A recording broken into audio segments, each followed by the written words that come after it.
Hi guys. आज की video में हम एक ऐसा टॉपिक डिस्कस करने जा रहे हैं जो कि बहुत सारे यंग एंटरप्रेन्योर्स और rather even experienced entrepreneurs ignore करते हैं। ये ऐसी चीजें हैं जिनको अगर आप इग्नोर करो तो आपके बिजनेस में बहुत बड़ा रिस्क हो सकता है और आपके बिजनेस में बहुत बड़े चैलेंजेस आ सकते हैं फ्यूचर में। सो 5 ऐसी चीजों के बारे में आज बात करेंगे आज की वीडियो में, और कैसे अपने बिजनेस को प्रोटेक्ट करें इन सब रिस्क से। ओके, शुरू करते हैं। नंबर 1, को फाउंडर एग्रीमेंट। मैंने देखा है कि यार कॉलेज के 2 या 3 स्टूडेंट साथ में आते हैं और वो बहुत ही हाई और पॉजिटिव नोट में डिसाइड करते हैं कि हम दोनों तीनों मिलके एक स्टार्टअप चालू करेंगे, एक बड़ा बिजनेस बनाएंगे, खूब सारा पैसा कमाएंगे। एंड इस पॉजिटिव नोट में वो ये भूल जाते हैं कि यार जो आज जो आपका दोस्त दिख रहा है या दिख रही है, जिसको आप 3 साल 4 साल से जानते हैं, जिनके साथ आप एक लंबा 5 7 10 साल के लिए बिजनेस चालू करना चाहते हैं, वो कभी ना कभी इस जर्नी में आपको छोड़ के जा सकते हैं। इनफैक्ट जाएंगे ही जाएंगे पूरी जिंदगी भर। तो मैंने तो कभी कोई एंटरप्रेन्योर्स की टीम नहीं सुनी है जो कि पूरी जिंदगी भर साथ दे रही है एक दूसरे का। ऐसे में जरूरी है कि आपस में आप एक को फाउंडर एग्रीमेंट बनाएं जो कि बताए कि भाई कौन इंसान कब छोड़ के जा सकते हैं, एंड अगर कोई छोड़ के जाते हैं तो उसके इम्प्लीकेशंस क्या होंगे। मैं मेरा केस आपको बताता हूँ। 20 अप्रैल 2017 को मैंने और मेरे को फाउंडर ने कंपनी साथ में चालू करी थी, दोनों के 50-50% शेयर होल्डिंग थी।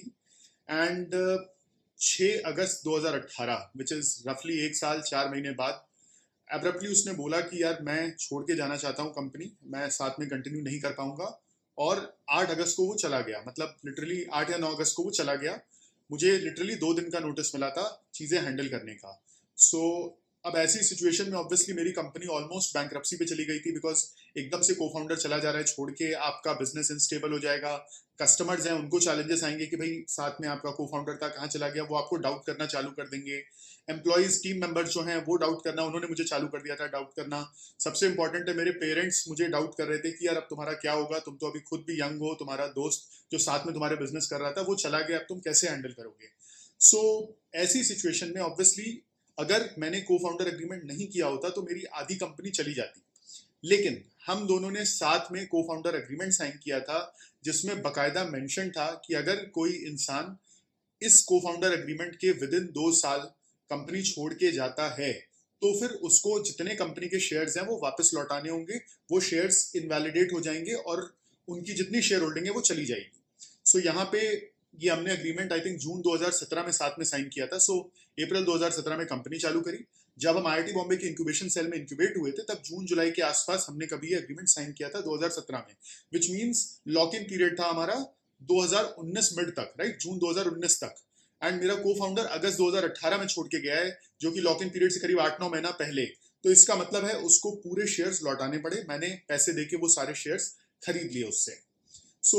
इस चक्कर में आप सोचिए अगर वो शेयर होल्डिंग लेके बैठा रहता और तब मेरी कंपनी ग्रो करके एक्विजिशन होता, तो बिना किसी वैल्यू ऐड के आधा आधा जो एक्विजिशन का पैसा है वो उसके पास चला जाता, राइट। तो मुझे आधे, मतलब कई मिलियंस ऑफ डॉलर, दसियों करोड़ों रुपए का नुकसान होता मुझे अगर मैं कंपनी में ये को फाउंडर एग्रीमेंट नहीं करता। तो अब आप बोलेंगे कि यार तुम्हारे को फाउंडर ने लेकिन शुरू में तो तुम्हारी मदद करी है, पहले 1 साल 4 महीना रहा है। तो देखिए, पहली बात तो उसने सैलरी ड्रॉ करी है उस चीज़ की, सबसे इंपॉर्टेंट चीज़ है। हमें कॉन्ट्रैक्ट्स थे, कस्टमर्स थे, हमें पैसे मिले थे, हमने उससे दोनों लोगों ने सैलरी ड्रॉ करी है। दूसरा क्या होता है यार, स्टार्टअप कर रहे हो आप जॉब नहीं कर रहे हो जिसमें कोई इंसान छोड़ के चला जाए और को फाउंडर है वो, तो फिर आप बोलो कि नहीं उसको उतने टाइम का मिलना चाहिए, ऐसा नहीं होता है। अगर आप को फाउंडर हो तो मिनिमम से मिनिमम 4 साल का लॉक इन होना चाहिए। मतलब अगर आज मैं कोई और स्टार्टअप से एसोसिएट होता हूँ एज अ को फाउंडर, तो मैं गारंटी देता हूँ, मैं इंश्योर करूंगा कि 4 साल का तो लॉक इन हो। बिकॉज 4 साल से पहले अगर कोई को फाउंडर छोड़ के जा रहे हैं तो फिर वो सही वैल्यू ऐड नहीं कर रहे हैं कंपनी में, मतलब वो फिर बाकी को फाउंडर्स का टाइम वेस्ट कर रहे हैं। भाई उनके बदले कोई ज्यादा कमिटेड को फाउंडर होते तो बिजनेस ज्यादा अच्छा ग्रो कर पाता। जरूर से जरूर ये इंश्योर करें। आपको गूगल पे तमाम टेम्पलेट्स मिल जाएंगी को फाउंडर एग्रीमेंट की।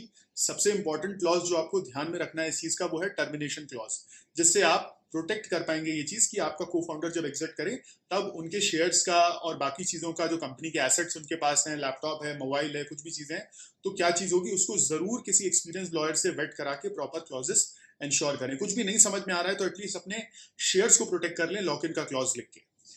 तो ये था पहला इंपॉर्टेंट पॉइंट। दूसरा आता है एम्प्लॉयमेंट एग्रीमेंट।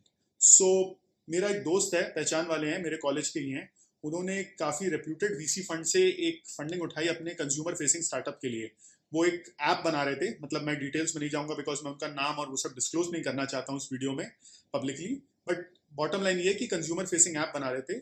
उन्होंने एक इंसान हायर किया किसी और आईआईटी से, एंड दैट पर्सन, वो इंसान उनका पूरी प्रोडक्ट टीम लीड कर रहे थे। एंड उन्होंने एम्प्लॉयमेंट एग्रीमेंट को ज़्यादा ध्यान नहीं दिया। जो मेरे दोस्त हैं, जो फाउंडर्स हैं, तो ये जो बंदा जो प्रोडक्ट लीड था, इसने पूरा, इसके पास तो भाई कंपनी का सारा डेटा का एक्सेस है, इसके यूजर्स जो हैं, कितने कंपनी के daily active users, monthly active users, कौन से फीचर्स वो यूज कर रहे हैं, कौन से फीचर्स नहीं यूज कर रहे हैं, एंड मोस्ट इंपॉर्टेंटली जो प्रोडक्ट रोड मैप है कि भाई यूजर्स ने फीडबैक के नाम पे कौन से प्रोडक्ट मांगे हैं, कौन से फीचर्स मांगे हैं, तो वो सब कुछ का एक्सेस इस इंसान के पास था, इस बंदे के पास था। इसने वो सारा डेटा चुरा के खुद की कंपनी चालू कर ली। Exact same product, exact same set of features, इसने कंपीटिंग कंपनी खुद की चालू कर ली और उसमें जाके वो कहीं कहीं से फंडिंग उठा लाया। अभी ये दोनों कंपनीज लीगल बैटल्स में चली गई आपस में और दोनों कंपनी बंद हो गई। राइट, आप देख रहे हो कितना नुकसान हुआ। जो मेरे दोस्त हैं जिन्होंने चालू किया बिजनेस स्टार्टअप रिस्क लेके, वो तो बर्बाद हुए, ये प्रोडक्ट हेड भी गया, जो इन्वेस्टर्स ने दोनों तरफ से पैसा डाला उनका पैसा भी डूब गया। So and obviously legal fees and in सब के चक्कर में और भी नुकसान हुआ। ऐसे में बहुत ज़रूरी है कि जो भी आपके टीम मेंबर्स हैं, एम्प्लॉयज़ हैं, आप उन पर भरोसा ज़रूर करिए। बिल्कुल मैं ऐसा नहीं कह रहा हूँ कि आप अपने टीम मेंबर्स को डाउट करिए। देखिए, सब लोग ऐसा नहीं करते हैं। 100 में से 1-2 इंसान ऐसे निकल आते हैं जो कि इस तरह की गलत इंटेंशन लेके आते हैं। आपको ऐसे में इंश्योर करना है कि आप ऐसे 1-2 लोगों से अपने बिजनेस को प्रोटेक्ट करें। इसीलिए पॉलिसीज, प्रोसीजर्स, ये सब चीज़ें बनाए जाते हैं। मैं आपको एक और एग्जाम्पल देता हूँ यार। हमारा स्टार्टअप है, जब चालू किया था शुरू में, करीब 2020 की बात मैं आपको बता रहा हूँ, कोविड से पहले की बात है। 18 से 20 लोग होंगे हमारी टीम में, और छोटी टीम थी, यंग लोग हैं, कल्चर अच्छा था। हमने कोई लीव पॉलिसी वगैरह का फंडा ही नहीं रखा। हम लोगों पे भरोसा करते थे कि यार जिसको लीव लेनी है, जब जैसे लेनी है, आप ले लो, कोई दिक्कत नहीं है, हम अप्रूव कर देंगे। हमें काम से मतलब है, आप छुट्टी लेके काम निपटा पा रहे हो टाइमलाइन पे, हमें कोई तकलीफ नहीं है, या फिर आप घर पे बैठ के काम कर पा रहे हैं। मतलब हम कोविड से पहले भी वर्क फ्रॉम होम अलाउ करते थे, हमें बिल्कुल नहीं पड़ी थी कि हम लोगों को माइक्रो मैनेज करें। लेकिन एक इंसान आया, उसने मिसयूज करना चालू कर दिया। वो रेगुलर बेसिस पे छुट्टी ले रहा है, काम भी कंप्लीट नहीं कर रहा है, तो हम फोर्स हो गए लीव पॉलिसी बनाने के। मतलब हमारे पास उसने ऑप्शन ही नहीं छोड़ा, हमें लीव पॉलिसी बनानी पड़ गई। ऐसा नहीं है कि मैं अपने 20 के 20 टीम मेंबर्स पे डाउट कर रहा हूँ, लेकिन एक ऐसा इंसान भाई आ जाएगा, तो आप ऐसे में कुछ कर भी नहीं सकते ना। बंदा टैलेंटेड है, बंदा, मैंने हायरिंग प्रोसीजर से उसको गो थ्रू कराया है, बट वो इंसान लीव के नाम पे मिसयूज कर रहा है। सेम चीज यहीं पे जो मेरे दोस्तों के केस में हुई, राइट। उसकी टीम में 150 लोग थे, 1-2 इंसान ऐसे निकला है, बस उतने में प्रॉब्लम चालू हो गई। ऐसे में इंश्योर करना होता है कि ऐसे 1-2 इंसानों से आप अपने बिजनेस को राइट तरीके से प्रोटेक्ट करें by creating a proper employment agreement. Employment agreement में आप अपने इंटेलेक्चुअल प्रॉपर्टी रिलेटेड क्लॉजेस डालें, आप अपने एग्जिट रिलेटेड क्लॉजेस डालें, और भी काफ़ी सिचुएशन। एक और मैं आपको एग्जांपल बताता हूँ, हमारे एक टीम मेंबर के साथ हुआ था। उसने कुछ तो गलत बैंक डिटेल्स दे दी। ये बहुत ही अगेन कोविड के आसपास की बात है, कोविड हो चुका था शायद। उसने कुछ तो गलत bank details they the, and वो परफॉर्मेंस इश्यूज तो बहुत ज़्यादा थे उस बंदे के साथ। हमने उसको काफ़ी बार वार्निंग्स दी, काफ़ी समझाया, परफॉर्मेंस इंप्रूवमेंट के लिए मैंने उसको पर्सनली भी गाइड किया। बट वो बंदा जो है, उसका इंटेंशन इशू था, वो सोच रहा था कि यार फ्री की मेरे को सैलरी मिल रही है तो मैं काम क्यों ही करूँ, राइट। वर्क फ्रॉम होम को होता है ना, वेकेशन की तरह कुछ लोग मान लेते हैं। वो इशू आ गया उसके साथ, एंड वो काम करने को तैयार नहीं था। तो हमने ऑब्वियसली उसको टर्मिनेट कर दिया। और आई थिंक इस बात को 2 महीना हुआ होगा। मैंने उसको सफिशिएंट टाइम, मतलब जनरली इतना जल्दी हम एक्शन नहीं लेते हैं, बट इस इंसान के साथ सीरियस इश्यूज थे, ये बाकी लोगों को भी पोल्यूट कर रहा था, तो हमने उसको टर्मिनेट किया। अब इसकी सैलरी का जो फुल एंड फाइनल सेटलमेंट करना था, उसके लिए एचआर का जो स्टैंडर्ड ऑनबोर्डिंग प्रोसेस होता है, बैंक डिटेल्स मांग के हम सैलरी सेटल करते हैं। इसने कुछ गलत बैंक डिटेल्स दे दी, कुछ एक डिजिट इधर उधर मिसिंग थी, और इसकी बैंक डिटेल्स, कहीं और पैसा चला गया किसी और के अकाउंट में। क्या हुआ मुझे एग्जैक्टली याद नहीं, कई साल हो गए इस बात को, बट बेसिकली इसके बैंक में पैसा नहीं आया। अब ये बंदा हमारे पीछे पड़ गया, हमें वार्निंग्स दे रहा है, हमें उसके पापा कुछ तो पुलिस कांस्टेबल या कुछ तो रहे होंगे पुलिस में, तो हमें वो धमकी दे रहा है। तो ऐसे में मेरे लॉयर ने मुझे प्रोटेक्ट किया। मतलब मेरे लॉयर, मैं बहुत ज़्यादा, मेरा मेंटल एनर्जी जा रही थी, हमारे बिजनेस की ग्रोथ का प्राइम टाइम था कोविड, और ऐसे में वो मेरा टाइम खराब कर रहा था काफ़ी कुछ। तो हमारे लॉयर ने एम्प्लॉयमेंट एग्रीमेंट में कुछ क्लॉजेस पिकअप करके उसको लीगल नोटिस भेजी, तब जाके वो बंदा शांत हुआ। एंड बाद में हमें कोई दिक्कत नहीं थी उसकी सैलरी देने में, बट आपने बैंक डिटेल गलत दी है तो आप रिस्पॉन्सिबल हो, वो हमारी कंपनी की रिस्पॉन्सिबिलिटी नहीं है। ज़्यादा से ज़्यादा एज अ मॉरल रिस्पॉन्सिबिलिटी हम ये कर सकते हैं कि आप, अगर हमें सैलरी रिवर्सल आ जाता है कि भाई आपने जो बैंक डिटेल गलत दी है, उससे हमारे पास सैलरी रिवर्सल आ गया, वो ट्रांजैक्शन फेल हो गया, तो हम दोबारा प्रोसेस कर दें, उतना हम कर सकते हैं, बट उसमें टाइम लगता है ना। बैंक अपना टाइम लगाएगा इन्वेस्टिगेट करने में कि कहाँ गया पैसा, किसके अकाउंट में गया, किसी किसी एक्चुअल इंसान के अकाउंट में गया तो पैसा वापस मंगाना पड़ता है, ऐसे नहीं होता है। सो उस प्रोसेस में टाइम लग रहा था, इसी चक्कर में ये बंदा जो है इम्पेशेंट हो गया और हमारे पीछे पड़ गया, जबकि हमारे पास रिटर्न ईमेल था जिसमें उसने बैंक डिटेल्स गलत डाली हुई थी। So again point I am trying to make is, ऐसे में लोग आ जाएंगे आपको हैरेस करने, कुछ एक आध कॉर्नर केसेस होंगे जो उसका फायदा उठाने की कोशिश करेंगे। एज अ यंग एंटरप्रेन्योर आपको इंश्योर करना है आपके पास इनफ लीगल बैकिंग हो कि भाई आप फालतू में अगर मुझ पे इल्जाम लगा रहे हैं, मुझे ब्लेम कर रहे हैं, मेरी कंपनी को के साथ प्रॉब्लम्स क्रिएट कर रहे हैं, तो मैं कोई मतलब बैठा नहीं रहूंगा। मेरे पास भी लीगल लीगल व्हाट यू से स्ट्रेंथ है जिसके बदले मैं आप पे एक्शन ले सकता हूँ। सो ऑब्वियसली एडवाइजेबल नहीं है कि आप लीगल बैटल्स में जाओ, बट लॉयर होना ही आपको बहुत ज्यादा प्रोटेक्शन देता है। लोग लोग सोच समझ के ये सब फालतू चीजें करते हैं। मतलब लॉयर को आप बॉडीगार्ड की तरह समझो। बॉडीगार्ड का ये काम नहीं है कि जाके जो भी सड़क पे दिख रहा है चलो उसको मारो पीटो गोली करो, वैसा नहीं। लेकिन आप पे कोई अटैक करे तो आपको डिफेंड करना बॉडीगार्ड का काम है। तो आपका लॉयर जो है, लीगल काउंसिल है, वो आपके बिजनेस के बॉडीगार्ड की तरह है। सो जरूर से जरूर इंश्योर करें कि एम्प्लॉयमेंट एग्रीमेंट आपका बहुत ही स्ट्रांग हो। That brings me to my third point कि लीगल काउंसिल आपका बहुत अच्छा होना चाहिए। सो हम एक लॉ फर्म के साथ काम करते हैं जो कि मतलब एक सर्टन अमाउंट हमसे चार्ज करते हैं। हमारे जितने कॉन्ट्रैक्ट्स होते हैं ना मंथली बेसिस पे, नॉन डिस्क्लोजर एग्रीमेंट है, सर्विस लेवल एग्रीमेंट है, मास्टर सर्विस एग्रीमेंट है, या कोई ऑफर लेटर है जिसमें कुछ छोटे मोटे चेंजेस करने हैं इंक्रीमेंटल, वो सारी चीजें हमें करके देते हैं। हमने मंथली उनको रिटेनर मॉडल पे रखा हुआ है। आई थिंक आपको तमाम लॉयर्स मिल जाएंगे, सस्ते लॉ फर्म्स भी मिल जाएंगे जो कि 10, 15, 20 हज़ार रुपये महीना भी चार्ज कर सकते हैं। Expensive law firms lakh 2 lakh 5 lakh रुपए महीने के भी मिल सकते हैं, डिपेंडिंग ऑन कितने आपके कॉन्ट्रैक्ट्स हैं, डिपेंडिंग ऑन किस क्वालिटी की आप लॉ फर्म चाहते हैं। सो हम कुछ मिड रेंज में हमने एक लॉ फर्म रखी हुई है जो कि हमारे सारे कस्टमर कॉन्ट्रैक्ट्स का ध्यान रखते हैं। एंड जनरली कुछ इस टाइप का इशू आता है, कोई एम्प्लॉय है, कोई सर्विस प्रोवाइडर है, कुछ इशू क्रिएट कर रहा है, तो उसमें वो एक लीगल एडवाइस का काम करते हैं। जैसे कि मतलब फॉर एग्जांपल कोई यही केस जैसे मैंने आपको बताया था जो मेरे एक्स टीम मेंबर का केस है, जिसमें वो एक क्लॉज पे आ गया कि यार मेरी सैलरी ऐसा है वैसा है। तो वहां पे लॉयर का काम होता है कि यार अग्रीमेंट पढ़ के बताना कि कौन से क्लॉज के हिसाब से कंपनी प्रोटेक्टेड है। मतलब आप समझ गए बात को। ओवरऑल भाई डिस्प्यूट झगड़ा सब कर सकते हैं, but at the end of the day वो चीज अगर ऑफर लेटर में कवर्ड है तो आप सामने वाले को दिखा सकते हो ना, देखो एज पर दिस क्लॉज अगर आपने गलत बैंक डिटेल्स दिए तो आपकी जिम्मेदारी है, हमने ऑफर लेटर में लिखा हुआ है, राइट। तो वही हमारी लॉ फर्म का काम है कि अगर छोटे मोटे इस टाइप के इश्यूज होते हैं वो प्रोटेक्ट करते हैं। See they are not a criminal lawyer. वो ऐसा नहीं है कि जाके डिस्प्यूट लड़ें और वो कोर्ट केस करें, वो होता है ना योर ऑनर ऑर्डर ऑर्डर, वैसे वाला लॉयर नहीं है। कॉर्पोरेट लॉयर्स अलग होते हैं जिनका काम पेपर वर्क और मतलब दो तरह के लॉयर्स होते हैं जितना मेरी अंडरस्टैंडिंग है। एक होते हैं प्रिवेंटिव जो कि इंश्योर करते हैं कि पंगे ना हो, कुछ इश्यूज ना हो। दूसरे होते हैं रिएक्टिव कि भाई अब इशू हो गया है तो हम चलो केस लड़ते हैं। तो मेरा लॉयर प्रिवेंटिव है, मतलब जो मेरी लॉ फर्म है वो प्रिवेंटिव वाला काम करते हैं, इंश्योर करते हैं कि आपस में डिस्प्यूट्स पहले ही फर्स्ट प्लेस में ना हो। हैविंग सेड दैट छोटे मोटे कुछ डिस्प्यूट कभी होते हैं तो वो एडवाइस जरूर देते हैं। फोर्थ पॉइंट है एक अच्छा चार्टर्ड अकाउंटेंट रखना। मेरे पास कितने ही मेरे दोस्त आते हैं यार, मतलब जिनके साथ इतना बड़ा इशू आता है जब वो फंड रेजिंग कर रहे हैं, इन्वेस्टर्स आते हैं, ड्यू डिलिजेंस कर रहे हैं, तब पता लगता है कि अकाउंट्स और बुक्स एकदम एकदम खराब हालत में है। हमारे साथ आप सरप्राइज हो गए। मतलब हमारा जब एक्सोटल से एक्विजिशन हुआ था, ये जुलाई 2021 में टर्म शीट साइन हुई थी। उसके बाद I think August onwards due diligence हमारा चालू हो गया था। तो ड्यू डिलीजेंस में बेसिकली उन्होंने डेलॉयट अपॉइंट करी थी। डेलॉयट आई एम श्योर सबने नाम सुना है, बिग 4 फर्म है। डेलॉयट वाले पूरा एक एक हिसाब किताब, पूरा एक एक बैंक स्टेटमेंट के एक एक ट्रांजैक्शन और हमारे जो फाइनेंशियल नंबर्स हैं सब कुछ, purchase invoice, sale invoice, tax हमने जो पे किया है, जीएसटी, इनकम टैक्स, टीडीएस, सब कुछ ए टू जेड आके पूरा डिलीजेंस करते हैं। मतलब एक फाइनेंशियल डिलीजेंस होता है, एक लीगल डिलीजेंस होता है। तो डेलॉयट का काम था फाइनेंशियल डिलीजेंस करना। मतलब वो जो डेलॉयट का बंदा है मेरे से बोल के गया कि मैं 9 साल से ड्यू डिलीजेंस कर रहा हूँ, लेकिन तुम्हारे स्टेज की कंपनीज के जो जनरली अकाउंट्स होते हैं एकदम एकदम खराब हालत में होते हैं। एंड इट इज कमेंडेबल कि तुम लोगों ने इतना मैच्योरली अपने अकाउंट्स मैनेज करें हैं। सो मेरे जो सीए हैं वो साउथ बॉम्बे में ही हैं, मिस्टर सीए पंकज अग्रवाल। बहुत ही प्रोफेशनल सीए हैं। मतलब मैंने जो देखा है, मेरे पापा के भी सीए कानपुर में हैं, उन लोगों की अप्रोच क्या रहती है, अरे कुछ लफड़ा आएगा तो हम जीएसटी ऑफिसर या इनकम टैक्स ऑफिसर से बात करके समझा लेंगे, हमारे पहचान वाले हैं, हमारे तो लफड़े होते रहते हैं। मेरे सीए का अप्रोच है कि यार काम ऐसा करो कि तुम्हें ऑफिसर के सामने जाने की नौबत ना आए। मतलब अगेन जो मैंने बताया ना, प्रिवेंटिव वर्सेस रिएक्टिव अप्रोच, मेरे सीए प्रिवेंटिव है।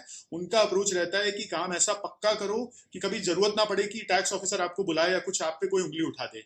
मतलब ये हाल है हमारे अकाउंट्स में आज भी। मतलब मेरे ये सीए जो है, जब सोहम छोड़ के गया था मेरा को फाउंडर अगस्त 2018, तब से हमने इनको काम दिया है। उससे पहले सोहम के पापा के सीए संभालते थे।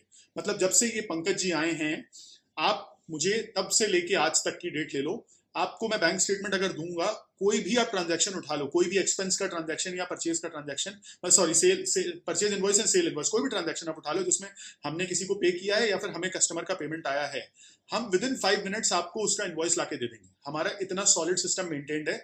मतलब 100 रुपए का भी अगर ट्रांजैक्शन है, कोई हमने कहीं से कुछ ऑर्डर किया है, कुछ मंगाया है, स्टेपलर की पिन मंगाई है, तो भी हम आपको उसका invoice with in 5 minutes provide कर देंगे। इतने सॉलिड हमारे ट्रांजैक्शंस, हमारी बुक्स एंड अकाउंट्स उन्होंने मेंटेन करी है। एक एक चीज का रिकॉर्ड मेरे पास आज भी पड़ा हुआ है।